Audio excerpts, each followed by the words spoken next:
Sahabat entrepreneur, salam hebat luar biasa. Pada kesempatan kali ini saya akan membuat satu video yang mana video ini selalu diperdebatkan oleh banyak masyarakat, baik lapisan bawah sampai lapisan atas. Dan perdebatannya tidak pernah akan berakhir. Nah, apa sih topik perdebatannya? Pertanyaan saya satu, apakah uang bisa membeli kebahagiaan? Nah, ini sebuah pertanyaan yang tidak pernah ada habisnya. Anda tanya 10 orang, 10 orang pasti jawabannya 10 jawaban. Tetapi saya akan membahas dari sudut pandang saya. Apa saja? Salah yang satu ini.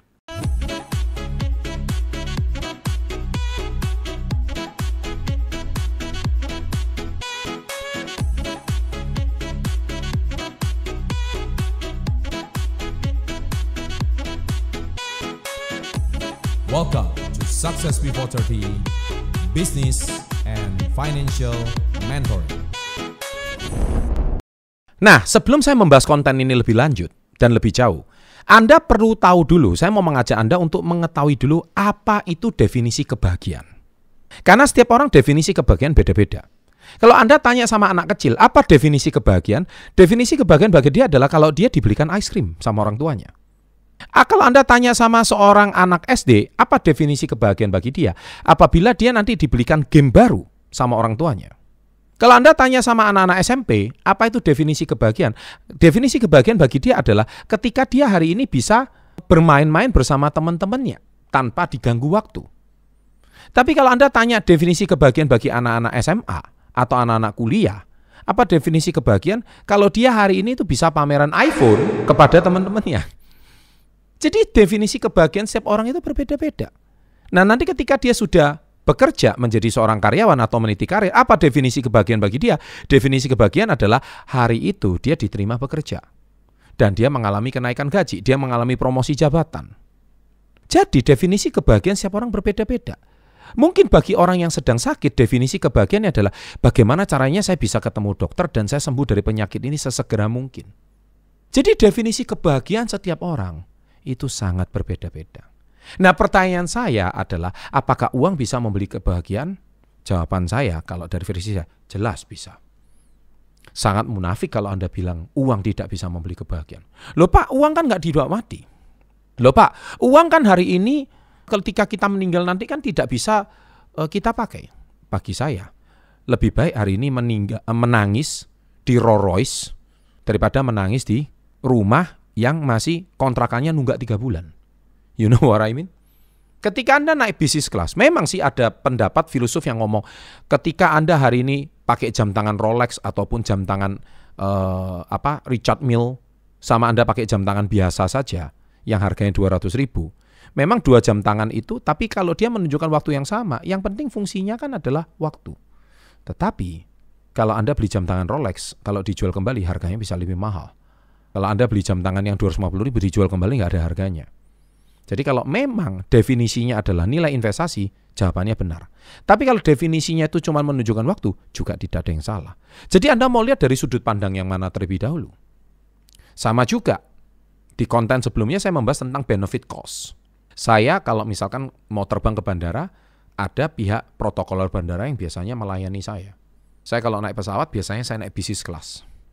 Kenapa saya membayar lebih? Karena ada benefit cost. Saya lebih baik menghabiskan waktu di luar kota lebih banyak dengan partner saya atau mitra saya daripada saya harus disuruh mengantri berjam-jam hanya untuk check-in. Anda paham maksud saya? Nah, jadi artinya di sini, apakah saya lebih bahagia menghabiskan waktu dengan partner saya daripada saya harus antri? Jawabannya, iya. Saya lebih efisien, saya lebih efektif. Nah, jadi ada sebuah penelitian dari Harvard University. Penelitiannya itu seperti ini. Jadi, money can buy happiness only if you know how to spend it. Anda tahu uang itu bisa membeli kebahagiaan kalau Anda tahu cara menghabiskannya dan tahu cara menggunakannya. Misalkan hari ini, Anda hari ini bisa punya penyewa rumah tangga harian. Anda bisa menghabiskan waktu 3-4 jam untuk bersih-bersih rumah. Tetapi, saya lebih baik menyewa pembantu rumah tangga. Itu ada benefit cost juga. Ada harga yang harus saya bayar. Karena untuk membeli sebuah kenyamanan, ada harga yang harus dibayar. Tapi rumah saya bersih, gitu. Daripada saya harus mengepel sendiri, dan sebagainya. Ya, Pak Chandra kan orang kaya, Pak Chandra kan bisa ngomong kayak gitu. Loh, tadi saya tanya balik, Is that money can buy happiness? Apakah uang bisa membeli kebahagiaan? Jawaban saya, of course. Jawaban saya iya. Nah, yang salah adalah kalau orang sudah kaya raya tapi nggak bahagia, itu tololnya minta ampun. Kenapa saya katakan demikian? Karena dia udah kaya raya, udah punya semuanya, udah punya mobil, udah punya rumah, udah punya pembantu, udah punya penjaga, udah punya security, udah punya pelayan. Tapi dia nggak bahagia, itu kan konyol menurut saya. Berarti dia itu mengalami kondisi psikis kesepian. Mungkin ada yang hampa dalam dirinya. Jadi kalau Anda bilang uang tidak bisa membeli kebahagiaan, pastikan yang ngomong itu punya uang dulu. Jangan yang ngomong nggak punya uang, itu namanya pembenaran diri. Uang nggak bisa membeli kebahagiaan, kantong Anda kempes. Sudah kantongnya kempes, tunggakan 3 bulan. Uang sekolah anak nggak dibayar. Terus Anda ngomong, uang nggak bisa beli kebahagiaan. Itu ungkapan frustasi atau kebenaran dan dalil dari mana? Kan lucu banget. Tapi kalau yang ngomong kaya raya, yang ngomong nggak usah konglomerat deh, nggak usah crazy rich deh. Orang kaya raya, tapi dia ngomong, kok saya merasa hampa ya? Saya merasa uang nggak bisa memberikan saya kebahagiaan. Itu tolol tingkat dewa menurut saya. Nah, berarti orang itu jangan-jangan nggak nonton Success Before 30. Dia cuman kaya tapi belum sukses. Karena definisi sukses adalah Anda harus bahagia.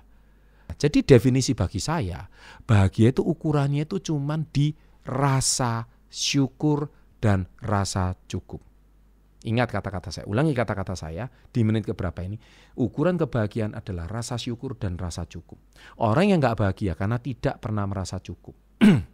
Dia udah beli mobil harganya 1 miliar, dia pengen beli mobil yang 10 miliar. Dia nggak pernah merasa cukup. Orang yang sudah beli mobil 10 miliar, mau pengen punya mobil yang harganya 100 miliar. Salahkah? Tidak, tapi rasa cukupnya tidak pernah ada.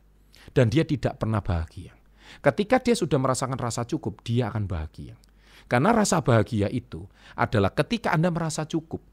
Anda makan 1 hari cukup. 1 hari 3 kali cukup. Anda makan cuma dengan nasi, lauk sederhana, itu sudah cukup. Yang penting fungsi makan adalah kenyang.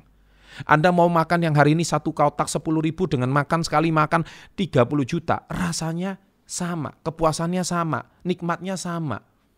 Nah, apakah dirasa cukup?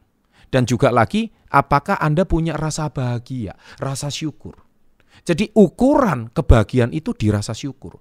Apakah hari ini saya bersyukur sudah punya rumah, sudah punya mobil, sudah punya pembantu yang loyal, sudah punya karyawan yang baik? Apakah Anda punya rasa syukur? Nah, orang yang tidak bisa rasa bersyukur, orang yang selalu tamak, hatinya dipenuhi dengan rasa iri dan kebencian, itu berarti memang uang tidak bisa membeli kebahagiaan.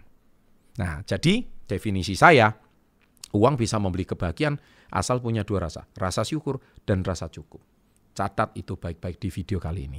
Demikian konten kali ini saya buat. Kalau Anda tidak setuju dengan pendapat saya, silakan hajar di kolom komen, silakan debat, ya, silakan berantem. Tapi kalau Anda merasakan benefit, jangan salah, Anda bisa share konten saya ini untuk mencerdaskan masyarakat di sekitar kita agar mereka tahu bagaimana money can buy happiness. Uang bisa membeli kebahagiaan. Sukses untuk Anda. Jangan lupa like-nya, share, and always salam hebat. Luar biasa.